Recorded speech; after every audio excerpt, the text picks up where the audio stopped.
Logic Pro X most used shortcuts. If you don't use shortcuts, it's going to stop you from becoming a WOMP, weapon of mass production. And these help with my production workflow a lot. If I don't use these, I'm doubling, tripling my production time. And throughout this whole journey of learning Logic through this faster class, we're going to be using shortcuts throughout the whole thing. By the time we're done, try not to ever click anything that you don't need to click because you've already memorized the shortcut. So let's go. CMYK is a term for imaging, cyan, magenta, yellow, and black. But CMYK is also shortcuts, just an easy way to remember them quickly for yourself. C opens and closes your loop points. M is a mute. M, mute. S, solo, obviously. Y opens up my instruments. So I want a piano, I get in there, type it in, close it up just by pressing Y again. K, metronome on, metronome off. CMYK. Your left and right brackets or the comma in the period help you go backward and forward, and then holding down shift is bigger bars. Up and down on the arrows just goes through the tracks.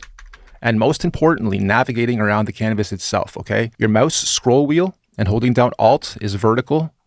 Alt and Command is horizontal. And then Alt and Control together will just literally zoom you right in. If you press Z, it'll just open up whatever layer you're on in full view. And then E pulls up your piano roll, or if you're on a sample, it'll pull up the wave editor. You can also set your own key commands by just going to key commands, presets, or edit assignments and go in there and actually edit what you want what to do.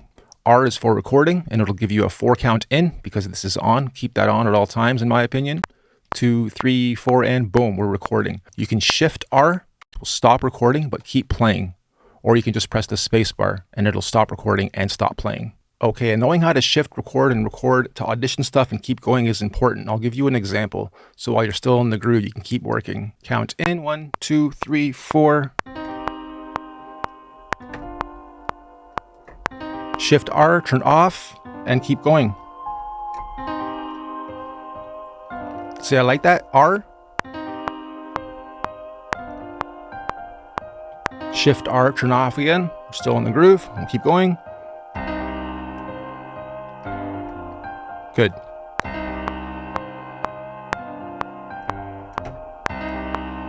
Shift R again.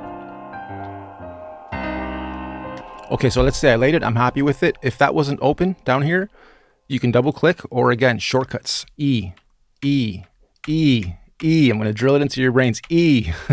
Now down here, we can select everything and Q for quantize. Okay, usually it is the first letter of a word. You can change what you're quantizing to over here. Now the other shortcut, I'd want to know, how do I duplicate stuff and manipulate this really easily? One quick way, select everything and Control R to repeat. Okay. Let's say I just want to repeat this and I want to change the top bit. Same thing, just grab these two, it'll start duplicating them. Alternatively, you can select some, just Control C for copy and take your marker point to a different part and Control V into that. Alternatively, you can also select just these, Control C, remove them from here, go to a different layer and paste them here. And you would have had to have your marker point back here. Boom. There, so paste it where you're supposed to paste it by using the marker. And then Command R also works up here. So we can just grab this, boom, or cut it in half, boom, boom, boom. Cut it into quarters. If we're gonna do like a drop, cut it again, etc., etc., etc. And even though I am your teacher, I encourage us to help each other. So check the comments. You guys post your most commonly used shortcuts that I left out. Having said that, those are my most used shortcuts in Logic Pro X. Let's move on to the next lesson.